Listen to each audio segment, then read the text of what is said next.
And on this video, we're going to be taking a look at the WOLFBOX G890 triple channel dashcam, which means we get a cabin camera in addition to the front and rear camera. Also, we get advanced parking monitoring features like motion detection and an included hardwire kit. And on this video, I'm going to show you what you get inside of the box, as well as walk you through the features of this dashcam, and then show you test drive footage to see how well it actually performs.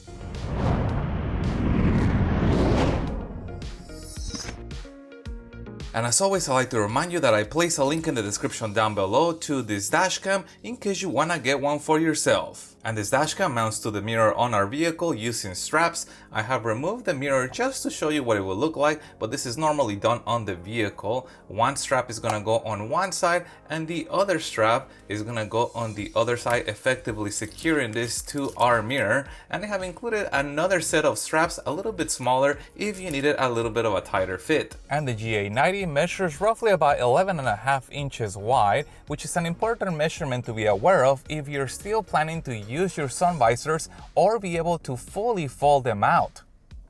And for the front camera, it does have the ability to be aimed in any direction in case we wanted to adjust the viewing angle. On the bottom, we have a power button. On the top, we have a single input in the form of a USB-C connector, and we also have the memory card. They have already included a 64GB memory card. However, this dashcam supports memory cards as large as 512GB. And we also have another button right here. And this is what the cabin camera looks like. It does support infrared night vision, so it can record in complete darkness, and is installed to the windshield with high-strength double-sided tape. I can peel this and then stick this to the windshield of my car. Also, you'll notice that the camera does support adjusting the view angle, including turning the camera completely around so it faces the front of the vehicle. That way we have two cameras recording, the main camera, but also the cabin camera recording the front of the vehicle if desired. And here's what the rear camera looks like. It is constructed of all metal and is waterproof, so this could potentially be mounted outside of the car or inside of the vehicle.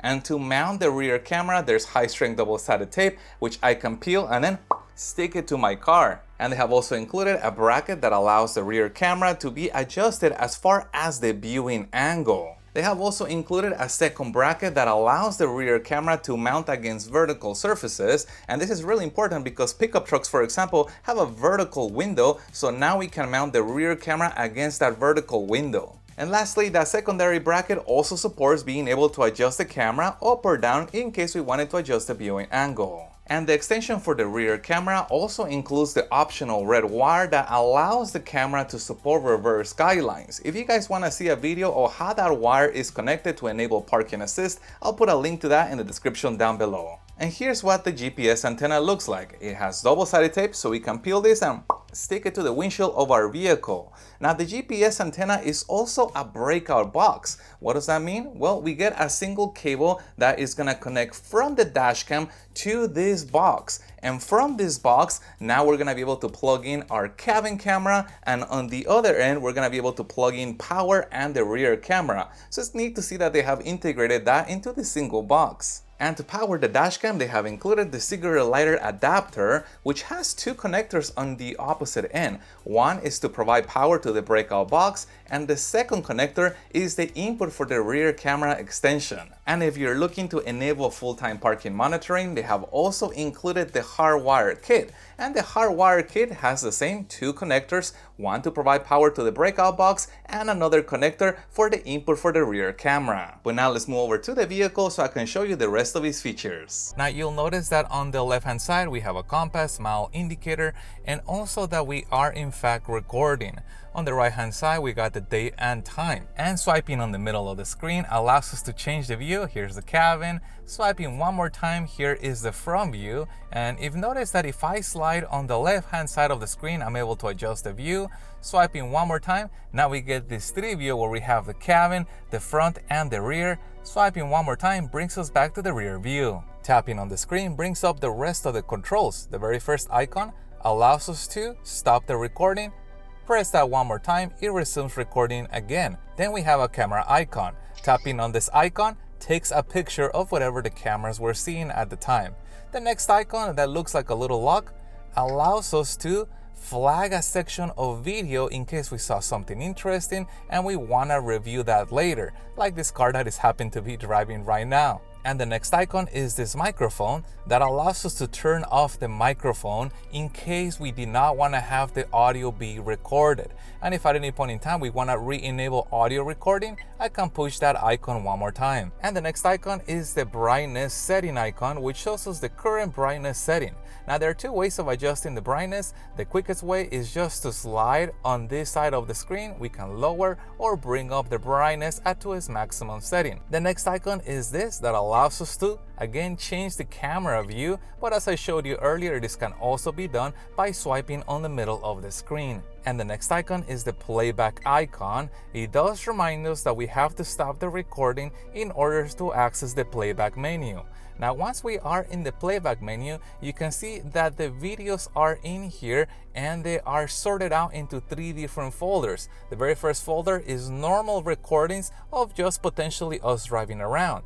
The second folder contains videos where we potentially were involved in a car accident, and the third folder contains any pictures that we may have taken. And to play back the videos, I can just tap on that video and the video is going to automatically begin to play back. Also notice that you are able to delete either a single video or multiple videos at the same time by hitting that trash can icon. But now let's test out the parking assist function.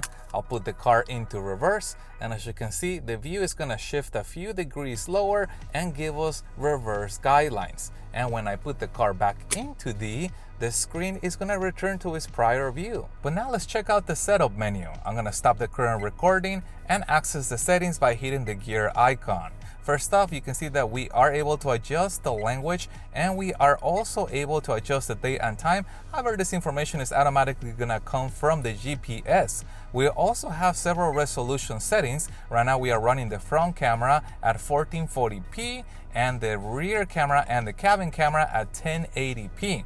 However, notice that you are able to switch. If you only wanted to run the front and the rear camera, you can bring up the front camera to 2160 while the rear continues to be at 1080, or you can run the front at 1440 while the rear continues to be 1080p, or run both of them at 1080p plus 1080p in case you wanted to fit a lot more onto the memory card. And you'll notice that there's quite a bit of customization that we can do on this mirror dashcam, probably the most I've seen on a mirror dashcam recently, including how we want the rear view to be displayed, how we want the cabin view to be displayed, or whether we want audio recording to be by default on or off. We also get a G sensor that is fully customizable, and the G sensor allows the dashcam to detect when you get into a car crash, and I have not seen this level of customization yet.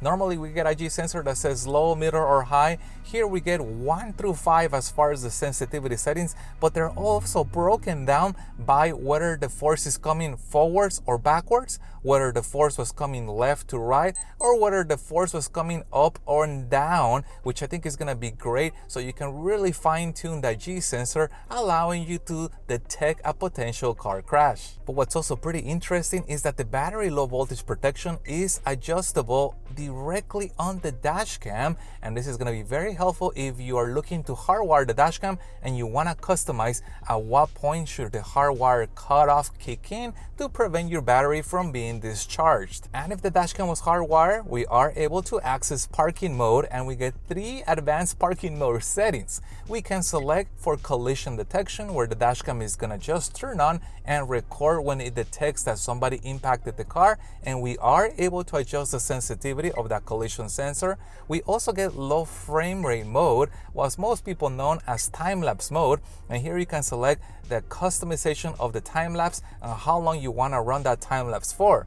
Or you can select motion detection, and this is going to be of interest for anybody who wants to have the dashcam be triggered by somebody passing by the camera, and you can select how sensitive you want that camera to be to detecting movement and for how long should it be detecting movement for. Moving to the next page of settings, we have more customization, including tones and warning sounds. For example, if I don't want that beep to come on every time I tap on the screen, I can turn that key sound off and it's not going to give me that annoying beep anymore. We also get the ability to adjust the reverse guidelines that come up during parking assist. Here's a preview of those guidelines, and with the buttons on this side, we are able to adjust the guidelines so they better represent our vehicle and gives us a little bit of a guidance as far as not hitting that sidewalk. Once we find the spot that we like, we can save that setting.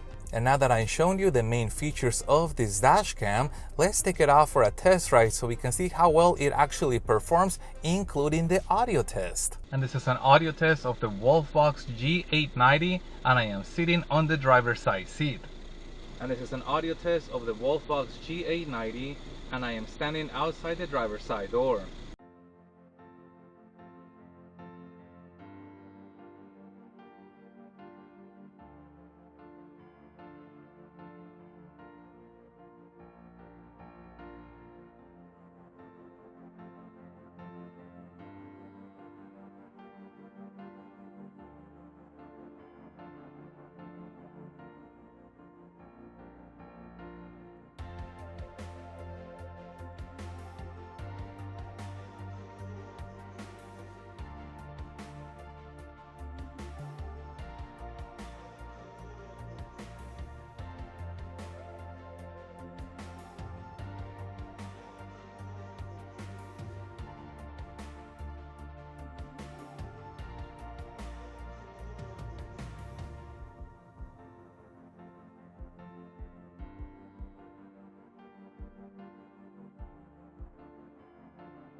So I really think the G890 is a big change over their prior G880 triple channel dashcam.